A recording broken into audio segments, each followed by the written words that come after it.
DK Shivakumar CM ಪಟ್ಟಕ್ಕೇರಲು ದಿನಗಣನೆ ಶುರುವಾಗಿದ್ದು ಆಪ್ತರು ಮತ್ತು ಅಭಿಮಾನಿಗಳು ಖುಷಿಯಾಗಿದ್ದಾರೆ. ರಾಜ್ಯದ ಹಲವೆಡೆ ಡಿಕೆ ಪರ ದೇಗುಲಗಳಲ್ಲಿ ವಿಶೇಷ ಪೂಜೆಗಳು ನಡೆದವು.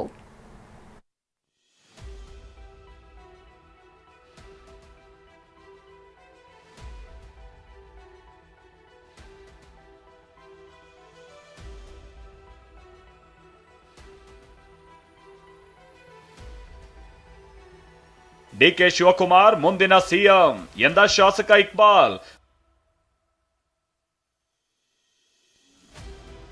ಬಂಡೆ ಪದಗ್ರಹಣಕ್ಕೆ ಬರಲು ಸಾವಿರಾರು ಕಾರ್ಯಕರ್ತರು ಸಜ್ಜು. ಸಿದ್ದರಾಮಯ್ಯ ಸಿಎಂ ಸ್ಥಾನಕ್ಕೆ ರಾಜೀನಾಮೆ ನೀಡ್ತಾ ಇದ್ದ ಹಾಗೆ ಮುಂದಿನ ಸಿಎಂ ಯಾರು ಅನ್ನೋ ಗುಟ್ಟು ಇನ್ನೂ ಅಧಿಕೃತವಾಗಿ ರಟ್ಟಾಗಿಲ್ಲ.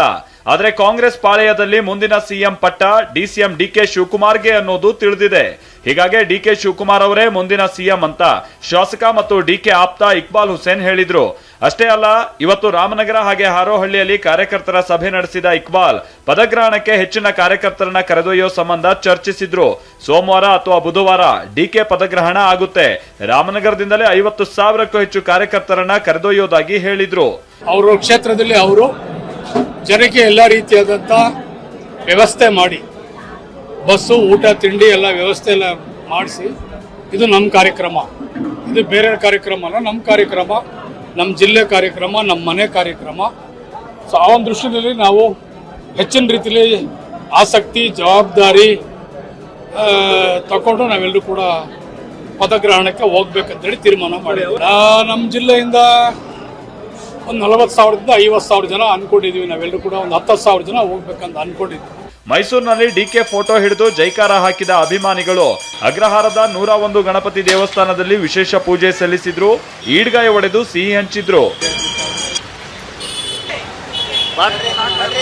ಚಾಮರಾಜನಗರದ ಚಾಮರಾಜೇಶ್ವರ ದೇವಾಲಯದಲ್ಲಿ ಡಿಕೆ ಹೆಸರಲ್ಲಿ ವಿಶೇಷ ಕುಂಕುಮಾರ್ಚನೆ ನಡೆಯಿತು. ಮುಖ್ಯಮಂತ್ರಿ ಸ್ಥಾನಕ್ಕೆ ಇನ್ನೊಂದೇ ಹೆಜ್ಜೆ ಬಾಕಿ ಅಂತ ಸಿಹಿ ಹಂಚಿ ಸಂಭ್ರಮಿಸಿದ್ರು.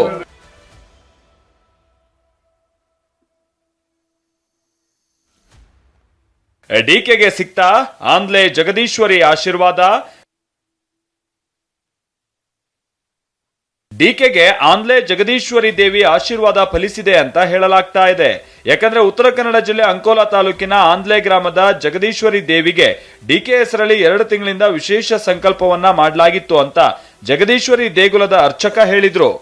ಇದು ಆಗ್ತದೆ ಅಂತ ಹೇಳಿ ನಿರ್ಧಾರ ಮಾಡಿ ಪ್ರಸಾದ ಬಿಟ್ಟಿರೋದು, ದೇವರು ಕೊಟ್ಟಿರೋದು ಅದೇ ಪ್ರಕಾರನೇ ಆಗಿದೆ. ಅದ್ರ ಬಗ್ಗೆ ಯಾರ್ಯಾರು ಏನು ಹೇಳಿದ್ರು ಏನಿದಾದ್ರೂ ನಾನು ಹೇಳ್ದಲ್ಲ, ಅದು ನಾನೇನು ದೇವರಲ್ಲ, ನಾನು ಹೇಳ್ದಲ್ಲ. ತಾಯಿ ಏನು ಸೂಚನೆ ಕೊಡ್ತದೆ, ಏನು ಹೇಳ್ತದೆ, ಏನು ಮಾಡಬೇಕು ನಮ್ದು ಇಲ್ಲಿ ಪದ್ಧತಿ, ತಾಯಿ ಪದ್ಧತಿ ಪ್ರಕಾರ ಅದೇ ಪ್ರಕಾರವನ್ನೇ ಹೇಳಿದ್ದೀನಿ. ಅದೇ ಪ್ರಕಾರನೇ ಆಗಿದೆ, ಆಗ್ತದೆ. ಮುಕ್ತಿ ಮಂದಿರದಲ್ಲಿ ಸಂಕಲ್ಪ 40 ದಿನದಲ್ಲೇ ಫಲ. ಗದಗ ಜಿಲ್ಲೆಯ ಮುಕ್ತಿ ಮಂದಿರದಲ್ಲೂ ಏಪ್ರಿಲ್ 19ರಂದು ಡಿಸಿಎಂ ಡಿಕೆ ಶಿವಕುಮಾರ್ ಸಂಕಲ್ಪ ಮಾಡಿದ್ದರು. ವೀರಗಂಗಾಧರ ಸ್ವಾಮಿಗಳ ಗದ್ದುಗೆಗೆ ಪೂಜೆ ಸಲ್ಲಿಸಿ ಡಿಕೆ ಸಂಕಲ್ಪ ಮಾಡಿದ್ರು. ಹೀಗೆ ಸಂಕಲ್ಪ ಮಾಡಿದ 40 ದಿನಗಳಲ್ಲೇ ಡಿಕೆಗೆ ಸಿಎಂ ಪಟ್ಟ ಒಲಿತಾ ಇದೆ. ಸಿದ್ದು ಸರ್ಕಾರ ಕ್ರಾಂತಿಕಾರಿ ಬದಲಾವಣೆ ತಂದಿತ್ತು. ಇಂದು ಡಿಕೆ ನೇತೃತ್ವದಲ್ಲಿ ಸರ್ಕಾರ ರಚನೆಯಾದ್ರೆ ಬಹುದೊಡ್ಡ ಸವಾಲಿದೆ ಅಂತ ಸಚಿವ ಎಚ್.ಕೆ. ಪಾಟೀಲ್ ಹೇಳಿದ್ರು. I am sure his energy will be fully utilized for the development of the state, and he is quite experienced man. He knows the administration, he knows Karnataka, he knows problems of the poor, problems of the farmers, and I'm sure he will not leave any stone unturned. ಒಟ್ನಲ್ಲಿ CM ಪಟ್ಟಕ್ಕೇರೋದಕ್ಕೆ DK ಸಜ್ಜಾಗ್ತಾ ಇದ್ರೆ ಆಪ್ತರು ಮತ್ತು ಬೆಂಬಲಿಗರಲ್ಲಿ ಸಂಭ್ರಮ ಮನೆ ಮಾಡಿದೆ. Bureau report, TV9.